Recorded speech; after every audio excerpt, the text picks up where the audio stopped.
ফিরে আসার পরে আমাদের পার হয়ে গেল কর্মব্যস্ত আরও একটি বছর। কিভাবে যেন সময় পার হয়ে যায়। আমাদের চোখের সামনে দিয়ে কত শত ঘটনা ঘটে গেল, কত হাজার হাজার জীবন শেষ হয়ে গেল, রাজত্বের উত্থান পতন হলো। আল্লাহর দুনিয়ায় এভাবে দিন এবং রাতের পালাবদলের মধ্যে দিয়ে আল্লাহ তার সৃষ্টিজগৎ পরিচালনা করে থাকেন। সৃষ্টিজগতে কেবলমাত্র তার পরিকল্পনায় বাস্তবায়ন হয়, কেউ এর বিকল্প করতে সক্ষম নয়। তবে তিনি কখনো ছাড় দেন, সুযোগ দেন, এবং এর মধ্যেও আমাদের জন্য থাকে অনেক শিক্ষা। গত বছর সারা দুনিয়ার বুকে বিশ্ব মানবতার জন্য এবং বিশেষভাবে মুসলিম উম্মার জন্য সবচেয়ে কষ্টদায়ক অধ্যায় ছিল গাজ্জা। অনেকেই হয়তো গাজ্জার ব্যাপারে হতাশ হয়ে যান আর প্রশ্ন করেন, আল্লাহ কেন এসব হতে দেন? লক্ষ্য করুন, এই প্রশ্ন শয়তানের, এবং এই হতাশা শয়তানের ওয়াসওয়াসা। আল্লাহ আমাদের এই দুনিয়াতে প্রেরণ করেছেন প্রতিনিধি হিসেবে। তিনি দুনিয়ার শাসনভার আমাদের কাছে দিয়েছেন। কিভাবে এই দুনিয়া পরিচালিত করতে হবে সেই বিধানও আল্লাহ নিজেই দিয়েছেন। এরপরেও যদি এই দুনিয়াতে কোনো বিপর্যয় আসে, তবে তার সমস্ত দায় দায়িত্ব আমাদের, কেবলমাত্র আমাদের, কারণ আমরা আমাদের দায়িত্ব সঠিকভাবে আদায় করিনি। বিষয়টি এত সরল যে বিশ্বাস করতেও কষ্ট হয় যে এত জটিল সমস্যার কারণ মাত্র এই। আরও একটি উদাহরণ দেখা যাক। আমাদের দেশে খুনি হাসিনা এবং তার খুনে বাহিনী জঙ্গি নাটক সাজিয়ে হাজার হাজার নিরীহ মানুষকে হত্যা করেছে। এই দায় কার? অবশ্যই এই নারকীয় হত্যাযজ্ঞের মূল আসামি হাসিনা এবং তার খুনে বাহিনী। কিন্তু হাসিনার এই নারকীয় হত্যাযজ্ঞে আমাদের কমপ্লিসিটিও আছে। কিভাবে?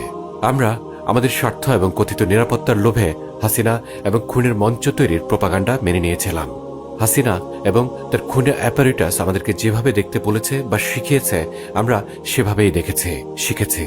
আমরা আমাদের দিনের আদর্শ, চিন্তাধারা, বিশ্বাসকে হাসিনার প্রোপাগান্ডা অ্যাপারেটাসের দেখিয়ে দেওয়া মত পন্থা অনুযায়ী বিশ্বাস করেছে এবং নিজ ধর্ম এবং বিশ্বাসকেই জঙ্গি বিশ্বাস হিসাবে গ্রহণ করেছে। এভাবেই হাসিনা আমাদের বিভাজন করেছিল। গুড মুসলিম ভার্সেস ব্যাড মুসলিম, উগ্র মুসলিম ভার্সেস সুশীল মুসলিম। প্রথম আলো আর সুশীল গংরার ন্যারেটিভ সাজিয়েছিল, আপনার সন্তান জঙ্গি হচ্ছে না তো? যেমন সে সিগারেট খায় না, প্রেম করে না, গান বাজনা করে না, বার্থডে উদযাপন করে না, জামাতে নামাজ পড়ে, শুদ্ধভাবে সালাম দেয়, তারা হয়তো সম্ভাব্য জঙ্গি। আজকের এই আপনি, আমরা সেই ন্যারেটিভ গ্রহণ করেছিলাম। আর যখন তা সফলভাবে সমাজে স্থান পেয়ে গেল, তখন তারা এই বিভাজনকে আমাদের মধ্যে, আমাদের পরিবারে, আমাদের সমাজে সফলতার সাথে ম্যানুফ্যাকচার করতে সক্ষম হলো। এরপরে বাকি রইল শুধু তাদের স্বীকার করা। তারা একে একে তুলে নিল, গুম করল, গুলি করল, পেট চিরে লাশ ডুবিয়ে দিল, গোপনাঙ্গে ইলেকট্রিক শক দিল, মেরে হাত পা ভেঙে দিল, চোখ তুলে নিল, হাতের নখ তুলে নিল, রোজা ভাঙে ধর্ষণ করল দফার পর দফা। আজ নিজের বুকে আঙুল থেকে প্রশ্ন করুন, আপনি, আমরা কি এর দায় এড়াতে পারি? আমরা এখানে কাব্য সাহিত্য করতে আসিনি। আয়নার সামনে দাঁড়িয়ে চলুন প্রশ্ন করে, আমরা কি দায় এড়াতে পারি? এর উত্তর আমাদের অবশ্যই জানা আছে। আসুন নতুন বছরে আমরা যেন সে একই ভুল আবার না করি। আপনারা লক্ষ্য করেছেন হয়তো, সিস্টেম তার পুরনো নাটক নতুনভাবে বাজারে ছাড়তে শুরু করেছে। কেন তারা এই ন্যারেটিভ তৈরি করে, এগুলোর উত্তর নিয়ে আমরা বিস্তারিত কথা বলেছি। Islamophobia, it's just not fair, it's strategy, এবং ডিকোডিং টেরোরিজম, এই দুটি ভিডিওতে। আমরা চাই আপনারা ভিডিওগুলো বারবার দেখুন, আলোচনা করুন, শিক্ষা এবং উপলব্ধি বাস্তবতায় নিয়ে আসুন। লক্ষ্য করুন, কেউ আমাদের এজেন্ডা, আমাদের নিরাপত্তা নিয়ে কাজ করবে না। প্লিজ প্লিজ বিষয়টি খুব ভালোভাবে অন্তরে গেঁথে নিন।